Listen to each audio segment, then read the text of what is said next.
Jesus accepts worship from Thomas in John 20, verse 28. And Thomas says, "My Lord and my God," and worshipped him. The Greek word used there is proskuneo, which in a religious context means to worship. And Thomas, instead of being rebuked by Jesus, is actually commended for his faith. In Luke chapter 4, Isa alayhi salam will quote from Deuteronomy chapter 10, verse 20, when he's being tempted by Satan, according to the Gospel of Luke. And he says to Satan, "Eth Adonai Elohecha tira." Very interesting. Hebrew is not an inflected language. There's no mu'rab like we have in Arabic. Sometimes we say Muslimun, Musliman, Muslimin, right? It's inflected, whether it's nominative or accusative or genitive. But biblical Hebrew is no longer inflected. Maybe ancient Paleo-Hebrew was, according to many linguists. But biblical Hebrew isn't. So it's very clear the word order is very important. You have verb, you have subject and object. But here in Deuteronomy 10:30, quoted by Jesus in Luke chapter 4, the direct object is brought to the very beginning of the sentence because there is a direct object marker in Hebrew. What's the effect of bringing the direct object to the beginning of a sentence? This maf'ul muqaddam, it's called. It denotes emphasis and exclusivity. For example, in Al-Fatiha, we don't say na'buduka wa nasta'inuka. We worship you and we ask you for help. We say iyyaka na'budu. We bring the direct object forward, which denotes exclusivity and emphasis. So here Isa alayhi salam is saying, "Eth Adonai, the Lord your God only will you fear, Oto, and him alone, ta'avud, you will worship only the Lord your God."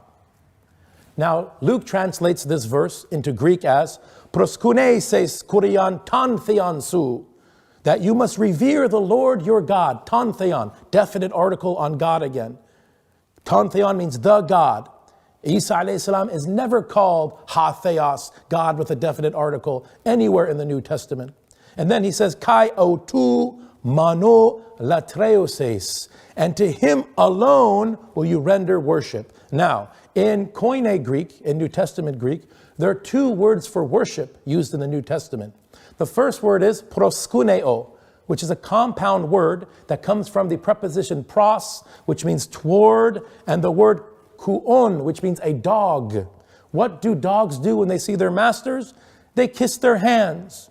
So in the New Testament says that the disciples worshipped Jesus, usually how Christians will translate proskuneo. When the disciples quote unquote worshipped Jesus, like the King James Version says that, the Greek is proskuneo, which means they revered him, they respected him, they kissed his hand. In John chapter 9, Jesus heals a blind man. He sees him in the temple of Solomon later. And this man thanks Jesus, and the Greek says he made proskuneo towards him. Are we really to believe that a Jewish man inside the temple of Solomon is worshiping Jesus as God and committing idolatry? No. In fact, in the Bible, the same verb is used to show respect to Jewish high priests and angels. They are not being worshipped as God. The Hebrew avad, the verb avad, the cognate is abada ya'budu, is translated as latreo in Greek. And this is the verb for worship that is only due to God.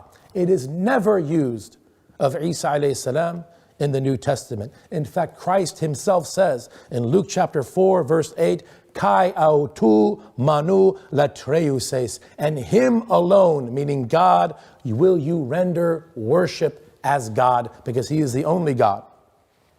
Allah subhanahu wa ta'ala.